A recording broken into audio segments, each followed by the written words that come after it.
Okay. Right.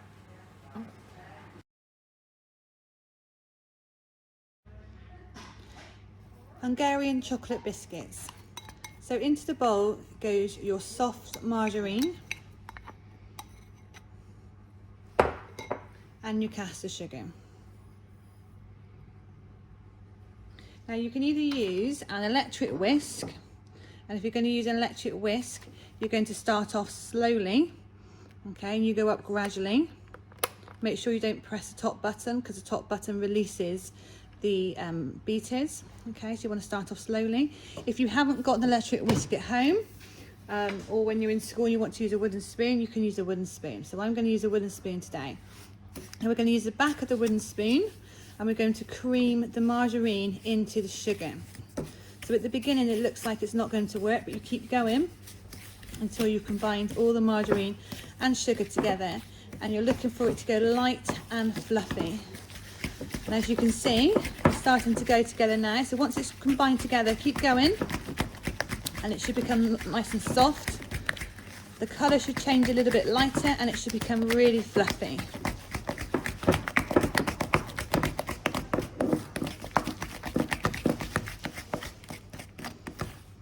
You should be able to lift it off your spoon like so.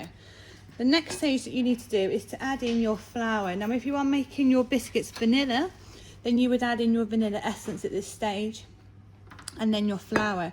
Because I want to make mine into chocolate biscuits, I'm now going to take out 2 teaspoons of the flour, and I'm going to add in 2 teaspoons of cocoa powder to make it into a chocolate biscuit.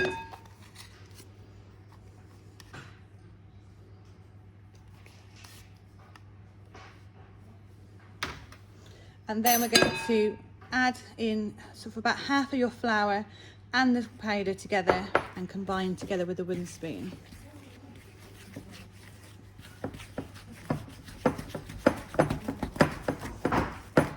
Once that's mixed in, you can add the rest of your flour and your cocoa powder and keep mixing until it comes together into a nice ball of dough.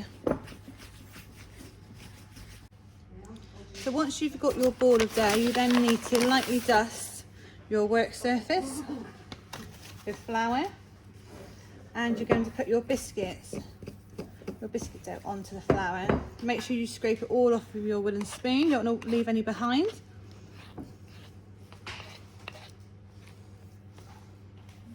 And any little bits in your bowl as well. And what you're going to do using your hands, you're just going to lightly roll it into the flour to make it less sticky. And you want it to look a little bit like a football. Okay, don't flatten it down, you just want a nice round ball of dough. What you're then going to do is take in a table knife, you're going to cut it in half. If your knife gets a bit sticky, you can roll it in the flour, and then into quarters, so half and half again, so you've got 4 pieces. And you're going to repeat that process to make them all even. If you think about when you buy a packet of biscuits in a supermarket, you would expect all the biscuits to be roughly the same size. So all I'm doing is cutting each piece in half. So I started off with 4, I've now gone to 8 pieces.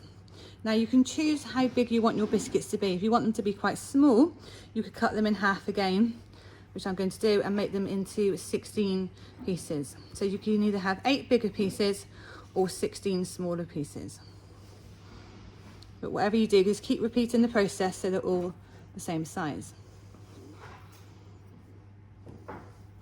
Then you take each piece and then you put it into your hands and you roll it into a ball of dough. Okay, now on my baking tray, that's already been pre-greased for me, so I'm now going to place the biscuits on here and just keep repeating the process. Okay, once you have made your biscuits into your 16 balls, you're then going to get a jug with a little bit of water and a fork, and you're going to push down on top just to flatten the biscuits slightly, but also to give them a pattern. You think of biscuits like custard creams and bourbons, they've all got like a distinctive logo on top of them, so this helps you to give that pattern. Don't put too much pressure on because you will flatten them too much. You just want to gently push down and to create a nice fork mark on top. Using the water stops the fork from sticking, so I usually find I can do 2 biscuits with 1 lot of water. We're now at the time to put your biscuits into the oven. You need to make sure you preheated your oven like it says in the recipe before you start making your biscuits. Remember to use oven gloves and go careful opening the oven door. Place your biscuits onto the shelf and gently push back and close the oven door. And they will take about 15 minutes to bake. Okay, when the biscuits are ready to come out of the oven, don't forget to use oven gloves because the tray will be very hot. To check your biscuits are done, you can give them a little squeeze and they should feel quite firm. And then using a palette knife, we're going to put them onto a cooling rack. Careful not to touch the tray because it's going to be really hot. And then you can place this onto the cooling rack and allow them to cool down.